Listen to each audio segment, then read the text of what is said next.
Donc c'est par ta puissance qui t'y envie ce matin. C'est une grâce imméritée que nous avons reçue de la part de notre Dieu. Mais cela est dans un but. Nous ne dépassons pas ceux qui sont appelés des cadavres ce matin. Si Dieu nous a tous protégés, il a quelque chose à faire avec nous ce matin. Amen. Alors sans plus tarder, veuillez vous lever. Nous allons lire la parole de Dieu. C'est elle qui donne la vie. C'est pour elle que nous sommes ici. Ouvrons dans le livre de Matthieu,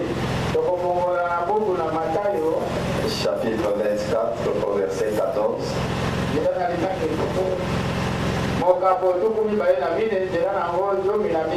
Nous lisons au nom de Jésus-Christ.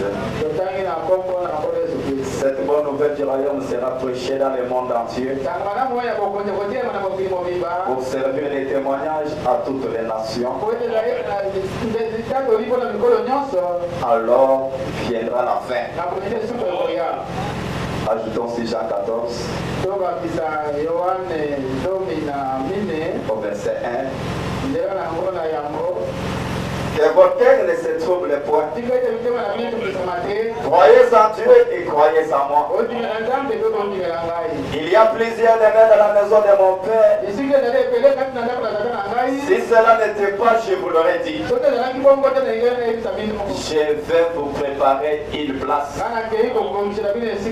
Qui parle? C'est Jésus-Christ. Et il dit ceci.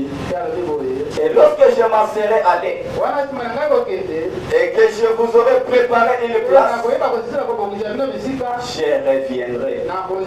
Et je vous prendrai avec moi, afin que là où je suis, vous y soyez aussi. Gloire et gloire.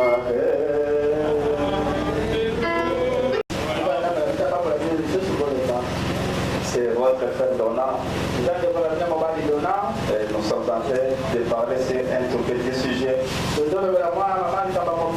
Par la grâce du Seigneur que nous avons intitulé la puissance de Dieu pour transformer. Et il n'y a pas autre chose qui peut changer ta vie. Il n'y a pas autre chose qui va mener un changement de ta vie. Si ce n'est que la puissance de Dieu. Et pour que cela soit favorable, tu dois croire à la parole de Dieu. Tu dois te mettre dans une bonne position. C'est pourquoi ce matin j'aimerais interpeller votre conscience. Placez-vous à un bon angle. Tu vas voir celui qui t'a créé ce matin. Amen. Parce que venir à l'église c'est une bonne chose. Mais tu peux arriver à l'église, tu te mets sur un mauvais angle. Tu risques de ne plus voir la chose importante ce matin. Un jour il y avait un homme qui était parti dans un musée appelé John Sprite. Cet homme-là est arrivé dans ce musée. Il y avait un guide qui était dans ce musée-là qui était en train d'expliquer aux gens ce qu'on avait installé dans ce musée. Mais chemin faisant, cet homme-là a remarqué que quand ils sont arrivés quelque part, il a observé un groupe de gens qui étaient là en train de pleurer à genoux. Et cela a attiré un peu son attention. Qu'est-ce qui fait que ces gens-là sont à genoux en train de pleurer comme ça? En regardant, je ne vois rien. Et quand il parlait comme ça à ce guide-là, le guide a dit il y a quelque chose qui pousse ces gens-là de faire ce qu'ils font là. Il dit mais je ne vois du tout, il n'y a rien. Alors le guide lui a dit tiens, on parle avec. Et pendant qu'ils avançaient, ils sont arrivés en bas de la mort où étaient d'autres personnes. Alors il a dit à John Sprite, tu peux maintenant lever tes yeux pour regarder en haut. Et quand John Sprite a levé ses yeux pour regarder, demandez-moi qu'est-ce qu'il avait vu. John Sprat a vu une croix. Et sur cette croix, il y avait un homme qui était parti là. Et directement, il s'est souvenu de la mort du Seigneur Jésus-Christ sur la croix. Et John Sprat est allé aussi à genoux. Il a commencé à pleurer. Il a commencé à prier. Il a commencé à remercier le Seigneur. William Branham dit qu'est-ce qui avait fait cela? Parce qu'auparavant, John Sprat était à un mauvais angle. Il s'agit de la croix qui était placée là. Maintenant, il s'est mis dans un bon angle. Il a vu la mort de Jésus-Christ sur la croix. C'est que cette mort-là représentait pour lui. Amen, amen. Donc, cet angle de la maison de Dieu, tu es venu pour voir Dieu. Mais toi maintenant, c'est un bon angle. Porte les lunettes spirituelles afin que tu puisses recevoir quelque chose. Parce que tout ce que Dieu promet se réalise. La parole de Dieu ne peut pas sortir sans que cela puisse produire des effets avant de rentrer à son Créateur. C'est pourquoi Jésus disait à ses disciples, là où nous faisons lire dans Jean 14 au verset 1, que votre cœur ne se trouble point. Amen. Croyez en Dieu et croyez aussi en moi. Il y a plusieurs demeures dans la maison de mon Père. Si cela n'était pas, je vous l'aurais dit. Là, c'était le conseil du Seigneur Jésus-Christ. Il était en train de s'adresser à ses disciples. Je vais vous préparer une place afin que là où je suis, vous y soyez aussi. C'était une très belle promesse que Dieu avait donnée aux disciples. Mais quand il les avait laissés, il leur avait donné une commission d'aller par tout le monde, prêcher la bonne nouvelle à toute la création. Il dit cette bonne nouvelle-là devait servir de témoignage. Et après cela, la fin devait venir. Et nous croyons que nous sommes le peuple du temps de la fin. Et le temps de la fin n'a pas commencé avec nous. Le temps de la fin a commencé le jour où le Saint-Esprit était descendu à la Pentecôte.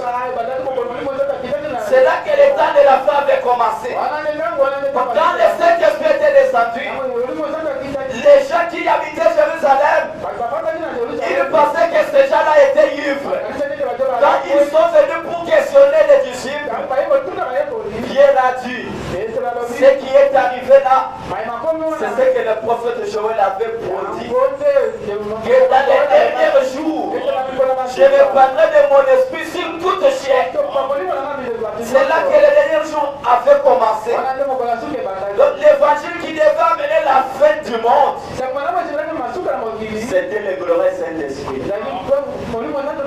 Et quand nous venons à l'église, Dieu est en train de nous préparer pour recevoir la chose véritable. Et la chose essentielle dans notre vie, c'est le baptême du Saint-Esprit. C'est ça la puissance dont nous sommes en train de parler.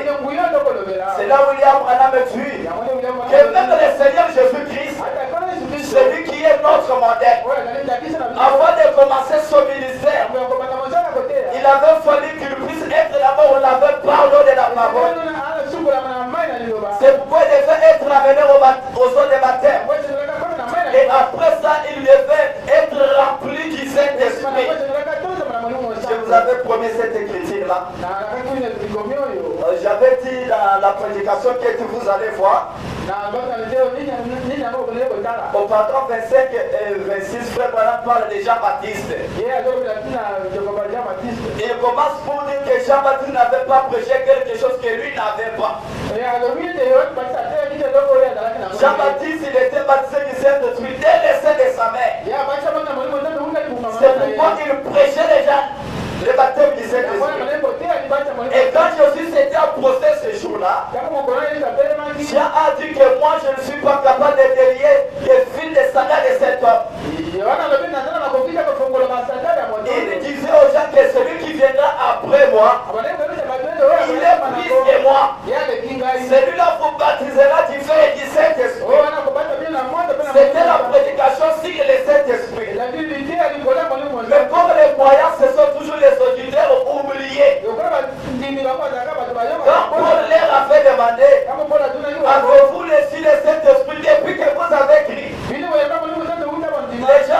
nous n'avons jamais entendu même parler de ça.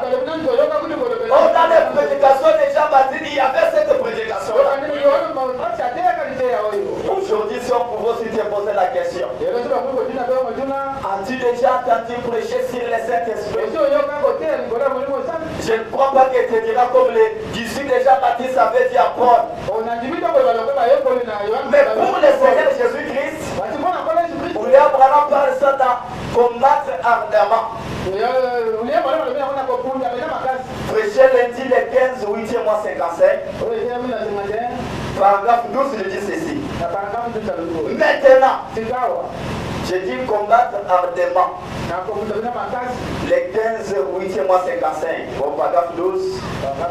Dis maintenant, son ministère a commencé après son baptême.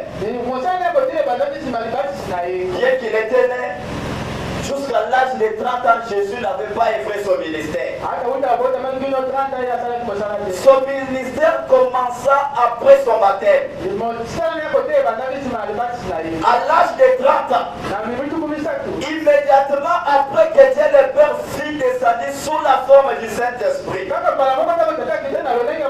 sous la forme d'une colombe, et qu'il fit entrer en lui.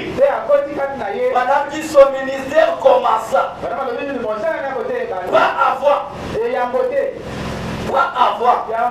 Et cela ne peut pas non plus commencer en vous avant que Jésus, sous forme du Saint-Esprit, demeure en vous. Parce que Jésus-Christ est notre modèle. Lui, pour commencer le ministère, il avait fallu que Dieu, sous la forme du Saint-Esprit, descende dans son âme. Et dit même vous aussi, vous ne pouvez pas commencer à effrayer le Seigneur si vous n'avez pas de Saint-Esprit. Sinon vous serez comme une brouette qui va aider à la construction de la maison. Et après la construction, on prend les brouettes, on jette là dehors. Les chefs qui n'avaient pas contribué à la construction vont entrer dans la maison. Les lits vont entrer dans la maison. Les chaises vont entrer dans la maison. Mais les brouettes qui avaient servi à la construction et laissées là-bas à l'extérieur, c'est la catégorie des gens que le Seigneur dira ce jour-là. Malgré les miracles que vous avez accomplis, je ne vous ai jamais connu. Amen. Et si vous ne voulez pas être surpris, voyez le modèle de notre Seigneur Jésus-Christ. Il a commencé son ministère lorsque le Saint-Esprit était à lui. Amen. Et nous croyons que c'est ça aussi notre modèle aujourd'hui. Et Dieu n'avait pas permis aux disciples qu'ils puissent aller prêcher avant que les saints puissent descendre. Alors comme Jésus-Christ avait dit, aller partout le monde, prêcher la bonne nouvelle à toute la création, afin que cela puisse servir de témoignage. William Branham dit aussi ceci, que nous avons la responsabilité aujourd'hui d'amener ce message partout où nous irons. Il entre aussi dans cette même conduite que le Seigneur avait donnée. Nous devons dire aux gens que Jésus-Christ revient bientôt. Il dit ça dans la prédication, un homme qui vit la face de l'Éternel. Prêché mercredi 17 février 65. Paragraphe 80, il dit ceci. Et la responsabilité que Dieu nous a donnée aujourd'hui est d'apporter ce message. Et comme je me fais plus vieux et que je me rends compte que mes jours raccourcissent, je ressens cette responsabilité plus grande que jamais. Alors de la voix, nous devons le faire.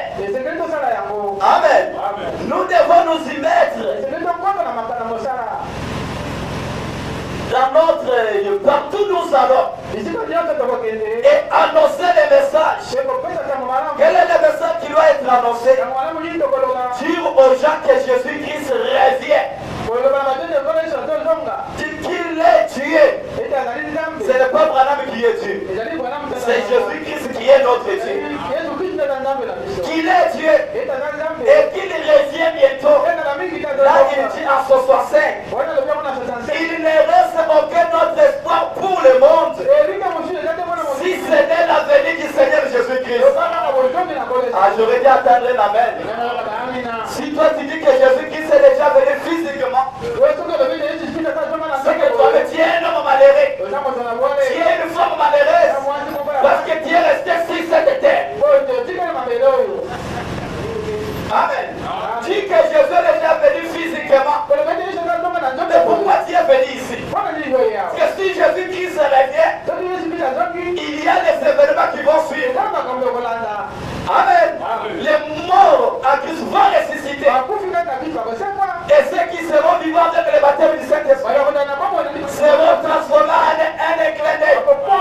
Et ça sera l'enlèvement de l'épouse. Ça va se faire comme cela. Mais si Jésus est déjà venu dans les physiques, il est venu faire quoi l'église? Oh, William Branham dit, un jour, on va ouvrir la Bible pour la dernière fois. Et les services de la guérison divine, on les fera pour la dernière fois. Une fois Jésus-Christ physique revient, fini la grâce chez les gentils. Amen, amen. C'est ça la manière des choses. Et pour que tu puisses être préparé, il faut écouter la voix de Malachi 4. Amen. C'est ça le programme de Dieu aujourd'hui. Parce que Dieu est en train de préparer nos âmes afin que nous puissions recevoir la foi qui a été transmise au sein une fois pour toutes. Ce qui est le baptême du Saint-Esprit. Et sans vous manger les mots, tu ne peux pas recevoir ça dans les dénominationnels.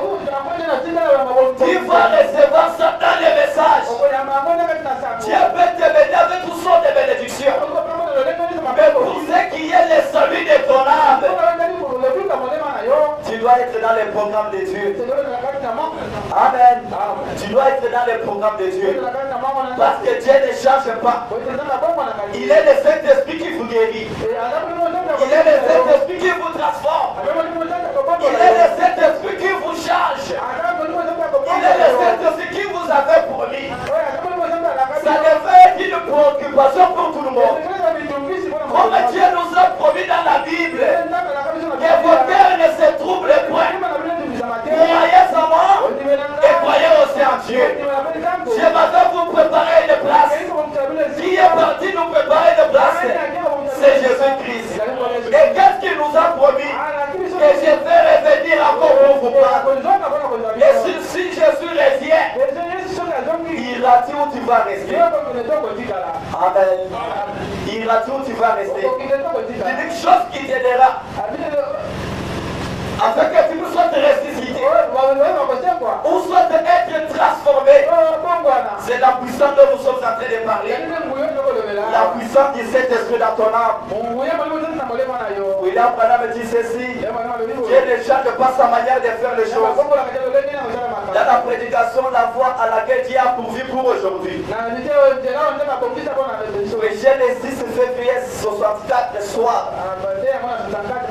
Au paragraphe 14, il dit ceci: Maintenant, nous voyons que Dieu ne change pas ce système de faire les choses.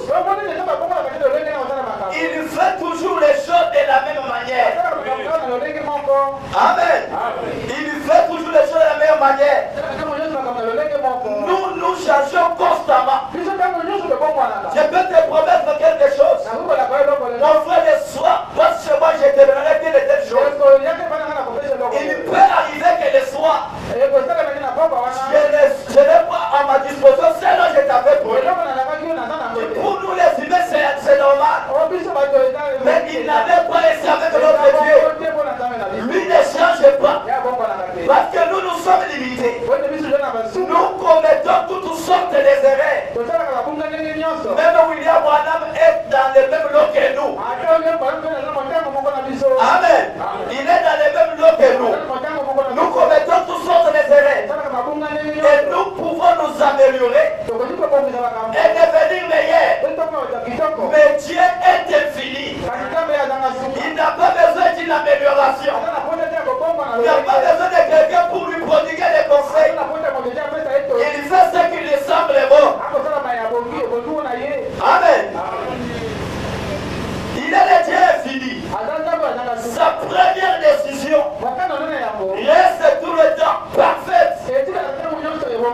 Amen, amen. Tu n'es pas un fils de Dieu aujourd'hui. Tu n'es pas une fille de Dieu aujourd'hui. Tu es fidèle avant la fondation du monde. Ce n'est pas aujourd'hui que tu es frère. Tu étais dans la parcelle de ton créateur. Il avait déjà tout prévu pour toi. Amen. Tu n'as pas fait de campagne pour être l'enfant de Dieu. Mais Dieu lui dans sa souveraineté, son choix est tombé sur toi. C'est pourquoi il te dit tu es un vainqueur. Tu n'as pas combattu aujourd'hui. Il y a d'autres personnes qui s'ignorent. Mais je vais donner un petit exemple. Tu as combattu il y a longtemps, mais tu ne te connais pas. Les jours où tu devais venir dans ce monde, afin que tu sois construit dans les seins de ta mère, tu as combattu avec 1 million de personnes. Quand tu étais sous forme de superbe, tu as livré une grande bataille avec un grand nombre de personnes. Mais tu as terrassé tous ces gens-là. Tu es sorti, toi, c'est vainqueur. Voilà, aujourd'hui, tu es dans ce monde. Le quand on te dit que tu es vainqueur, tu n'as pas commencé à combattre maintenant. Tu es le vainqueur il y a longtemps. Amen. Ne perds pas le contrôle. Tu es un enfant de Dieu. Dieu, il ne peut pas devenir plus intelligent. Il est la source de toute sagesse. Il est toute la sagesse. Il est toute la puissance. Amen. William Branham disait qu'un jour, il avait vu une scène avec ses petits-enfants, Rebecca et Sarah. Là, tu me dis, papa, tu as des muscles. Amen. Tu es gros, tu as des muscles. Mais apparemment, quand William Branham se regardait, William Branham n'était pas gros. Mais les enfants croyaient que notre papa est gros. Il a des muscles. Il y a personne qui peut battre notre papa. Et c'est comme ça que nous, les enfants de Dieu, nous devons croire que notre Dieu, il n'y a personne qui peut nous battre. Tout ce que nous pouvons demander à notre Dieu, il nous va nous l'accorder. Amen. Un petit enfant se peut se lever ce matin. Papa, achète-moi un avion. Oh, papa, à la maison, il n'a jamais acheté même une vélo. Papa, achète-moi un avion. Voilà ce que l'enfant croit que son papa est capable d'acheter. Il en est ainsi dans le spirituel. Notre papa a toutes les capacités. Ne vous effrayez pas. Ne vous tourmentez pas. Tout ce dont vous avez besoin, Dieu est capable de vous accorder. Et vous aussi à votre tour, vous êtes les soldats des gens qui se mettent dans le monde. Et même que Dieu fait de vous, vous devez aussi transmettre cette puissance-là, cette faveur aux autres personnes. Amen, amen. Il est toute la sagesse. Il est toute la puissance. Il est l'omnipotent. Oh, notre Dieu est l'omnipotent. Il est l'omniprésent. Il est avec nous ce matin. Est-ce que vous le croyez? Il est l'omniscient. Il est celui qui connaît toutes choses. Il connaissait la chair là où tu devais te mettre. Même les habits que tu devais porter. Dieu connaissait la couleur de la chemise que tu devais porter.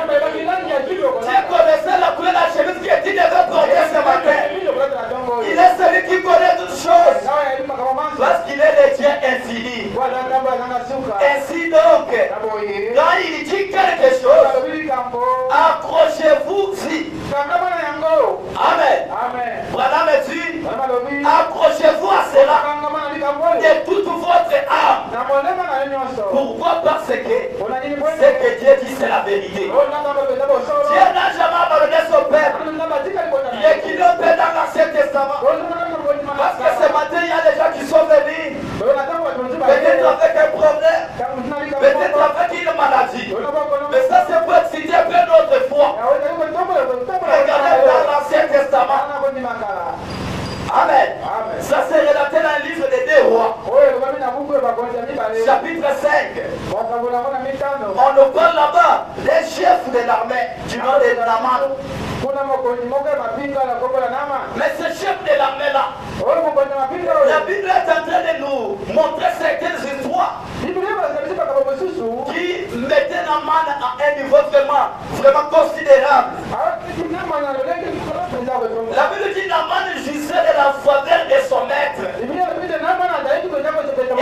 grande considération. Amen. Pourquoi? Parce que c'était par lui que l'Éternel avait délivré les Syriens. Mais cet homme fort éveillant était lépré. C'était un bon soldat. C'était à partir de lui que l'Éternel va accorder la victoire à l'armée syrienne. Il avait une grande considération devant de son maître.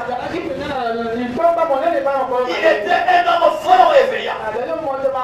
Mais malgré cela, il avait la lèvre. Amen. C'était aussi un problème dans sa vie. Mais remarquez, la Bible dit que pendant qu'ils étaient partis livrer la bataille de l'autre côté, là-bas en Israël, à leur retour, on avait amené une fillette d'Israël qui était devenue servante dans la maison de Naaman. Alors que son maître était frappé par cette maladie-là. La lèpre, ce n'est pas une bonne maladie dans ces temps-là. C'est une mauvaise maladie dans ces temps-là. On devait prendre la personne qui souffre de cette maladie-là, lui mettre hors du camp. Et voir un soldat comme ça être malade d'une telle maladie, ça ne faisait pas du bien. Alors pendant que ça tourmentait Naaman, un jour la fille d'Israël a dit à sa maîtresse, elle a dit à sa maîtresse ceci: si tu peux dire au roi, si tu peux dire à mon seigneur Naaman qu'il puisse partir chez nous là-bas en Israël, parce que je sais que chez nous en Israël il y a un prophète. S'il va arriver devant ce prophète-là, il sera guéri de sa maladie. Et la femme a rapporté le message chez Naaman. La maladie, il n'y a pas de problème. Je vais voir mon roi. Comme ça, on va me dire, il fait des routes, je vais aller à Israël. Et quand il est arrivé devant le roi dit, il n'y a pas de problème. Comme tient de la considération, la faveur de mon âme, je dois écrire au roi d'Israël. Comme ça, quand il va recevoir la lettre, on va directement te recevoir, tu donnes la guérison et tu vas rentrer.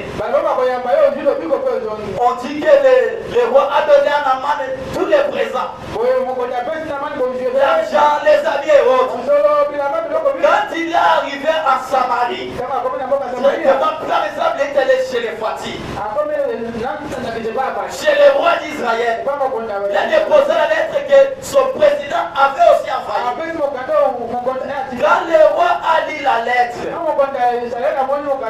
maître de Naaman, qu'est-ce qu'il avait dit dans la lettre? Il avait dit: oh roi, je sais que dès que tu seras en possession de cette lettre, mon serviteur Naaman sera guéri de sa maladie. Quand le roi a lu la lettre, la Bible dit le roi s'est écrié et il a même déchiré ses habits. Suis-je devenu Dieu pour amener une maladie sur une personne, pour s'autoriser cette maladie? Pourquoi on peut écrire de telles paroles? Et le roi avait déchiré ses habits et la nouvelle s'était répandue jusqu'à ce que la nouvelle était arrivée chez le roi, le prophète Élisée. Et le prophète Élisée a dit: pourquoi le roi a pu faire une telle chose? Amenez-moi cet homme-là. Il saura qu'ici en Israël, il y a un Dieu. Amen. Amenez-moi cet homme-là. Il saura qu'aussi dans le tabernacle, il y a un Dieu qui répond à vos préoccupations. N'ayez pas peur d'inviter les gens pour venir à l'église. Les gens des témoins de Jéhovah nous dépassent.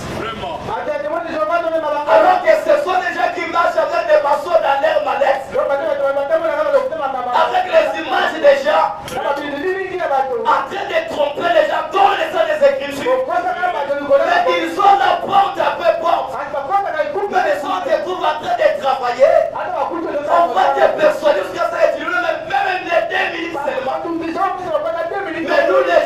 la vérité.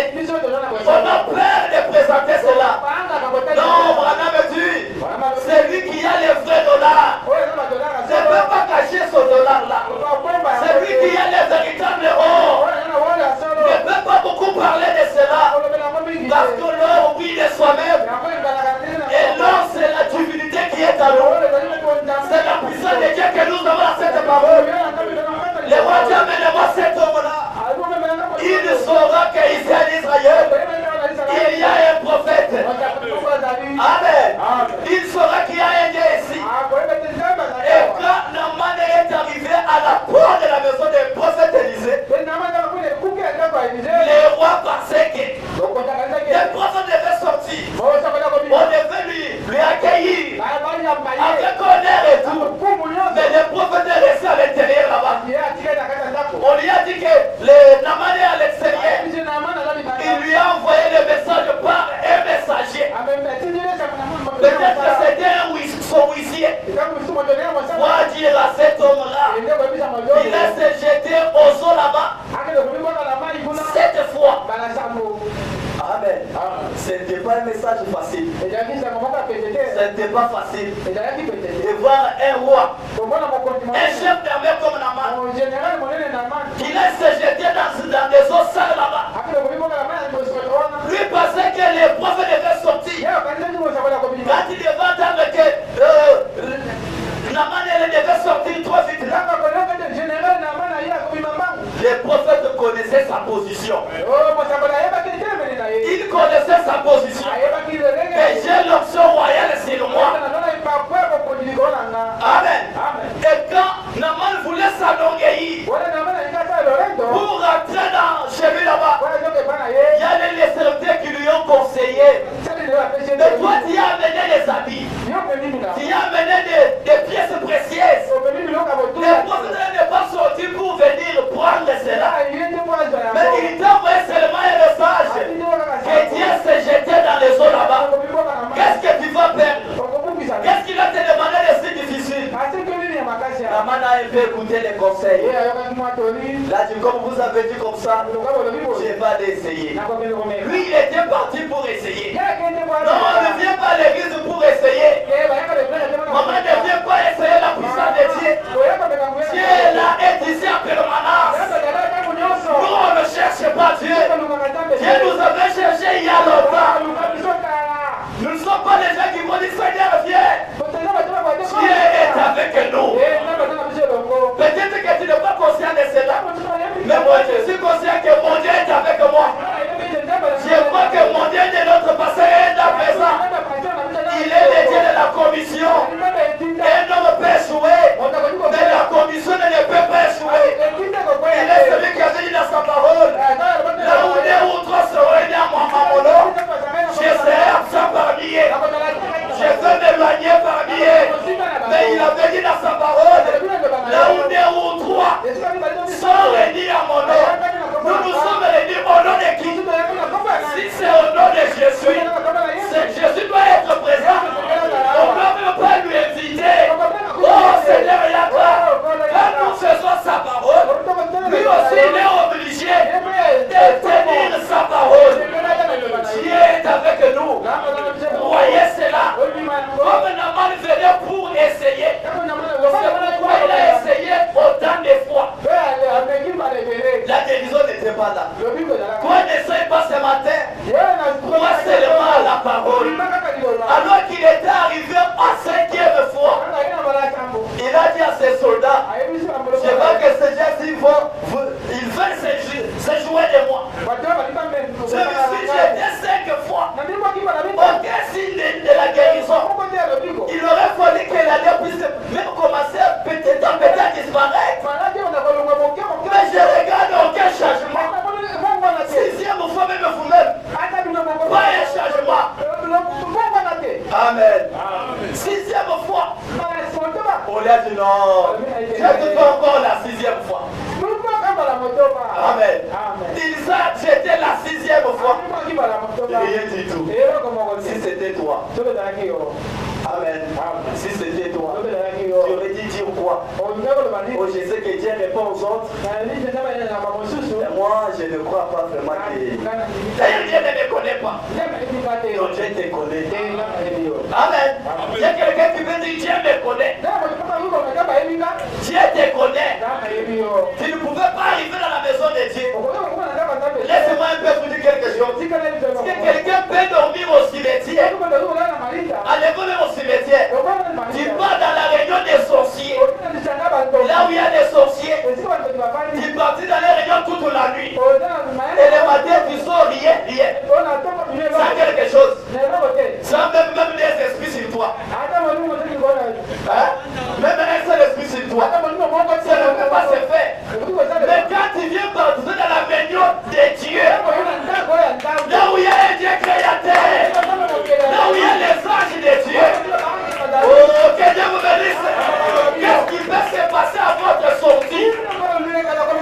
C'est pourquoi William Branham dit, j'ai toujours eu pitié des gens qui s'absentent à la réunion. Quand il y a une réunion de prière, ne vous absentez pas. Il y a des choses extraordinaires qui se font quand nous venons dans la présence de Dieu. Peut-être que dans les yeux tu ne vois rien, mais dans le domaine surnaturel, dans le domaine spirituel, il y a des grandes choses qui s'opèrent. On a dit au roi, au chef d'Aman, les prophètes avaient dit 7 fois. Mais toi tu es arrivé au 6e fois. Jette-toi la 7e fois. Nous allons voir les résultats. Notre Dieu c'est un Dieu de recommandation. Quand Dieu dit quelque chose, obéissez à cela. Vous verrez la suite. Il est le même Dieu qui avait dit à Josué pour conquérir cette ville. Rassemble seulement le peuple. Prenez seulement les trompettes. Tournez Jéricho 7 fois. Amen. Pouvez-vous vous imaginer les chants des trompettes qui s'écoulaient émis? Ça ne peut pas s'expliquer scientifiquement.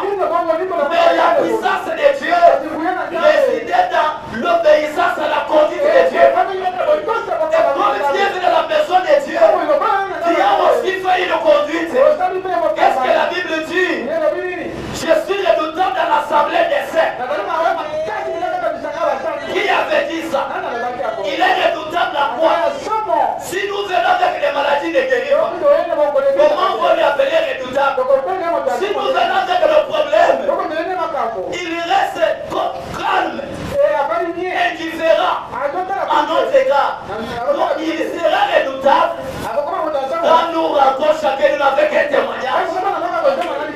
Amen, amen. Je ne pense pas que tout le monde qui reçoit là, Dieu peut nous dire que la réponse pour c'est seulement demain. Non. Tout le monde. Je vais vous bénir demain. Le Dieu de Branham n'est pas comme ça.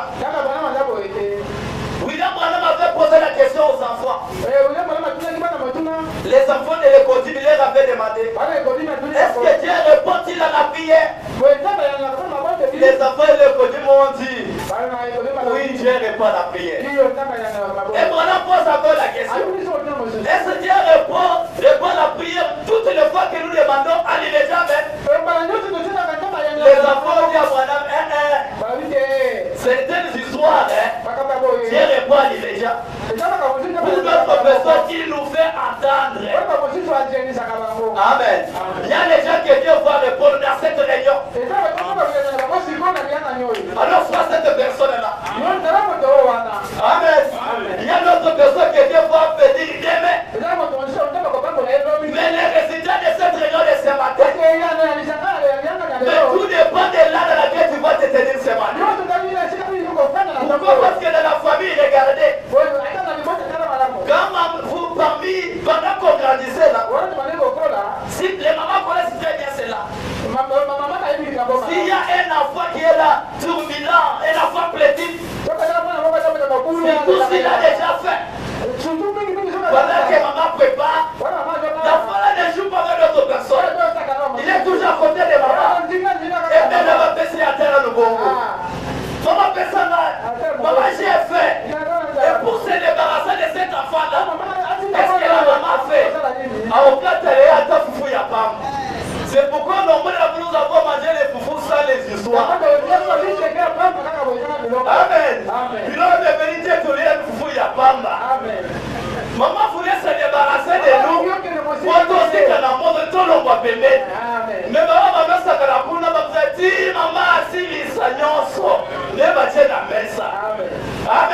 chez Dieu, il en est au ciel. Si tu tourmentes Dieu, Seigneur, délivre-moi maintenant. Seigneur, délivre-moi maintenant. Seigneur, sauve-moi maintenant. Seigneur, pour me débarrasser de ma vie ici.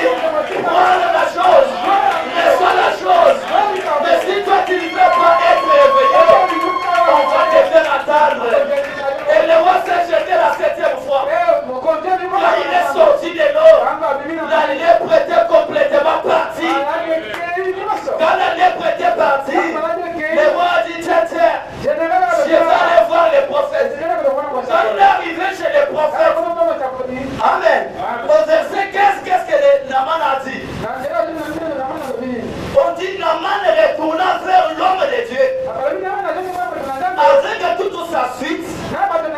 Lorsqu'il fut arrivé, il se présenta devant lui et dit, voici, je reconnais qu'il n'y a point de Dieu sur toute la terre.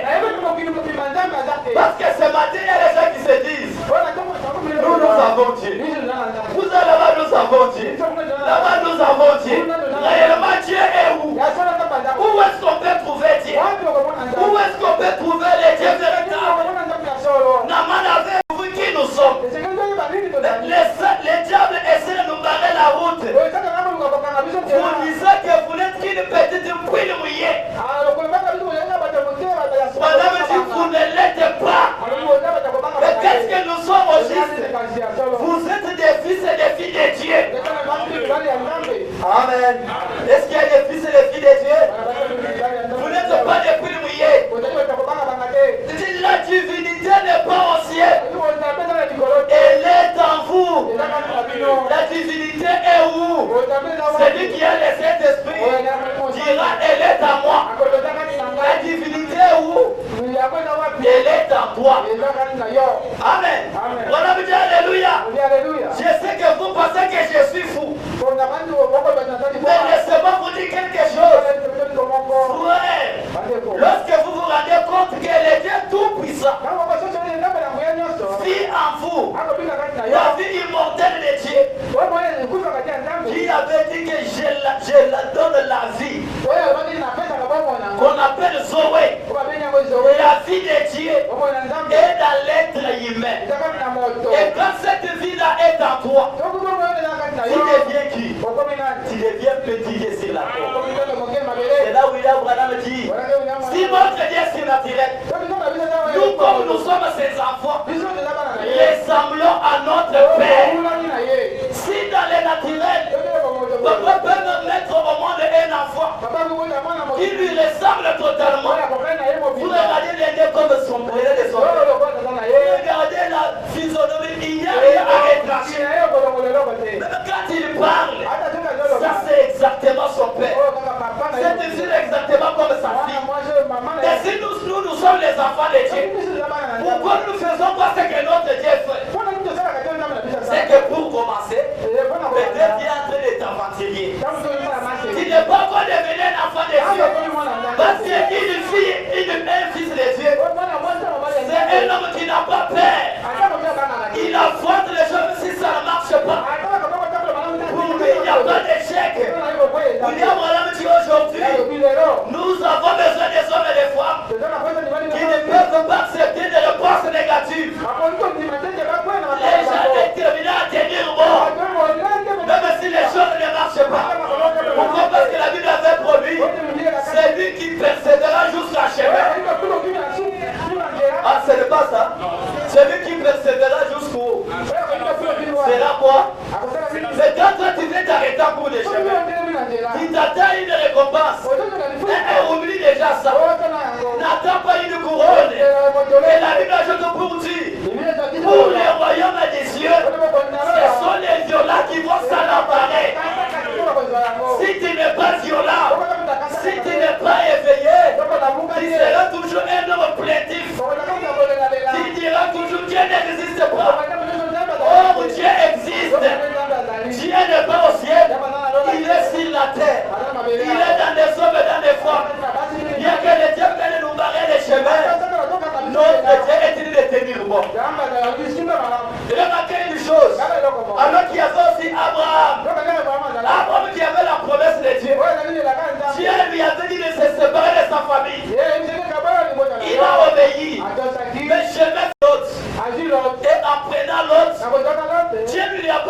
Paris, il y a certaines personnes qui viennent à la parole avec les choses du monde. Donc la parole dit une séparation totale avec le monde. Sépare-toi totalement. Si la parole de Dieu refuse les cigarettes, abandonne les cigarettes. Imaginez-vous un peu.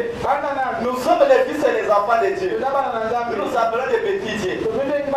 Mais pouvez-vous vous imaginer Jésus est en train de marcher sur les villes de Jérusalem en train de fumer. Amen.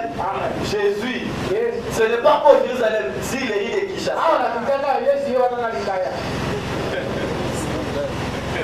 Amen.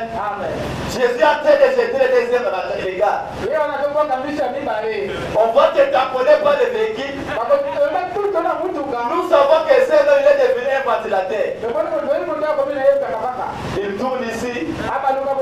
Il regarde. Tourne encore ici. Il regarde. Jésus peut faire ça. Jésus ne peut pas faire ça. Pouvez-vous imaginer? Amen. Jésus frappe. Mais pourtant des pantalons, ça ne peut pas se faire. Amen. Jésus homme, avec les tailles basses, ça ne peut pas se faire. Jésus homme, c'est trouver même les oreilles. Pouvez-vous imaginer? Ça ne peut pas se faire. Pour commencer, ça nous montre que la vie de Jésus n'est pas encore entrée dans ce monde. Que si l'esprit de Werason est dans un enfant, l'enfant chantera comme Werason. L'enfant qui va écouter aujourd'hui Saïsaï, demain Saïsaï, le lendemain Saïsaï, il verra l'enfant commencer à bouger comme Saïsaï. Pourquoi? Parce que l'esprit de Saïsaï a pris place dans l'enfant. Si l'esprit de Jésus-Christ, c'est là où ça m'a toujours étonné. Si l'esprit est en nous, si le Saint-Esprit est dans l'église, pourquoi les œuvres de Dieu ne se manifestent pas? C'est là où il y a des problèmes. Nous devons examiner bien les choses. Oh, Dieu nous avait promis que je serai avec vous, même à vous, jusqu'à la fin du temps. C'était une consolation que Dieu nous avait promis. Oh, la présence de Dieu marque toujours la différence. Comme Dieu nous avait envoyé William Abraham, c'est lui la zèbre agitée de notre âge. Un jour, elle avait reçu toutes sortes d'évangélistes. Mais quand William Abraham a voulu descendre là-bas en Inde, on a dit à William Abraham, nous avons reçu beaucoup d'évangélistes qui nous ont amené la même Bible que toi là. Nous ne voulons pas des histoires ici chez nous. Amen. Et William Branham, quand il est arrivé, je ne suis pas venu avec la Bible, mais je suis venu vous apporter l'hygiène de la Bible. Amen. Nous avons besoin de Dieu de la Bible. Parce que la Bible n'échoue pas. La Bible partout il est. Il doit y avoir les miracles. S'il y a des pleurs de Jésus, donne la consolation. Donc quand on est arrivé en Inde, on a amené beaucoup de gens là-bas. C'était une grande campagne. Et voilà, il dit dans son ministère, il ne s'est jamais tenu devant une telle foule. Il y avait un grand nombre de gens qui étaient venus dans cette campagne-là. Et il y avait plusieurs religions. Presque toutes les religions du monde entier. Il parle ça dans la prédication des combats. Amen. Au Papa dit ceci. J'ai rencontré une fois la même chose en Inde. Là, nous avons eu les plus vastes auditoires. Auquel je n'ai jamais prêché. Et des millions de personnes. Il y avait là des cinq personnages. Et j'ai saisi cette chose par le discernement de l'esprit. Et il voyait le Saint-Esprit continuer à appeler les gens dans l'auditoire. Et différentes choses. Et saisir leur passé. Pendant que Dieu était en train d'opérer, qu'est-ce que d'autres personnes disaient? Il est en train de connaître ça par la télépathie.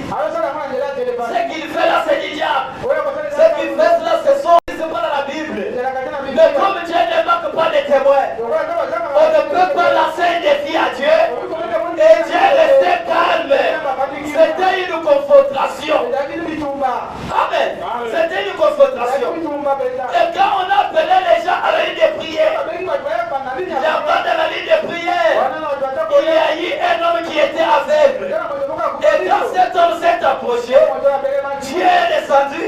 Il a donné la vision à son prophète. Il a vu les yeux de cette personne s'ouvrir. Et comme il y avait beaucoup de religions, il y a vraiment lancé aussi un défi. Amen, amen. Vous aimez les défis, non? Ce n'est pas les chansons que cette dame-là a cherché, n'appelle l'ensemble à défi. Amen. Ceux qui moi sont à Korobo, mais nous les enfants de Dieu. Il y a aussi un défi ce matin, non? Tu marches avec ces défis-là. On va voir des filles et comme camarades d'ailleurs. On trouve un peu normal. Ce n'est pas comme ça avec le livre de la Bible. Le Saint-Esprit élève tous les défis. Quel que soit l'érigère. Et on a vraiment lancé un défi. Je vois les Mahométans sont ici. Les bouddhistes sont ici. Toutes sortes de religions. Regardez cet homme. Il n'est pas né aveugle. Amen. Il est devenu aveugle parce qu'il était un adorateur du Dieu soleil. Il était en train d'adorer la créature à la place du créateur. En observant le soleil, les rayons faisaient que ça dérangeait ses yeux. Et aujourd'hui, il est devenu aveugle. Là, si vous avez un Dieu véritable, si vous êtes dans les vrais, voyez cet homme-là et implorez votre Dieu afin que ses yeux puissent s'ouvrir. Branham a dit, j'ai observé un calme et je n'ai jamais vu. Amen. C'est pourquoi j'ai toujours le message, c'est la différence. S'il y avait un jour qu'on devait dire que le message est fort, c'est ce jour-là. Toutes sortes de religions étaient là, présentes, montrez que votre religion est la vérité. Ils sont restés là tous calmes. Amen. Comme il y a un Dieu présent. Il y a un médecin qui s'est avancé. Je vais examiner ses yeux pour voir si réellement il est aveugle ou pas. Et le médecin est arrivé, il a examiné. Il a dit exactement cet homme est aveugle. Et William a demandé encore à l'auditoire s'il n'y a personne qui peut guérir cet homme. Moi aussi non plus, je ne peux pas le guérir. Amen. Mais je sais que les dieux de la Bible vit encore. S'il peut ouvrir les yeux de cet aveugle, est-ce que vous promettez que vous allez donner votre vie à Jésus-Christ? Les mains se sont levées. Et quand les mains se sont levées, William Branham a fait un mot de prière. Et quand il a prié, le même Dieu qui avait ouvert les yeux de Bartimée, le même Dieu qui avait ouvert les yeux des aveugles là, qui était dans les salons de coiffure. Comme il est le Dieu qui ne change pas, il a encore descendu sur place. Et il a ouvert les yeux de cet aveugle-là. Devant toutes sortes de religions. Et les gens ont donné leur vie à Jésus-Christ. C'est pour vous montrer que dans cette parole, il y a la puissance de Dieu pour transformer. Si toi aussi tu as la foi, Dieu est à côté de toi ce matin pour te connaître ce dont tu as besoin. Avez-vous la foi? Parce qu'il y a des gens qui disent les jours de miracles sont passés. Alors si les jours de miracles ne sont pas passés, si Dieu est avec nous, où sont alors les prodiges? Où sont alors les miracles? S'il a agi autrefois, s'il est le même Dieu, il faut que ce matin-ci, il puisse aussi agir. Dans la prédication, observant son étoile. Verset 1954. Paragraphe 24, voilà mis ceci.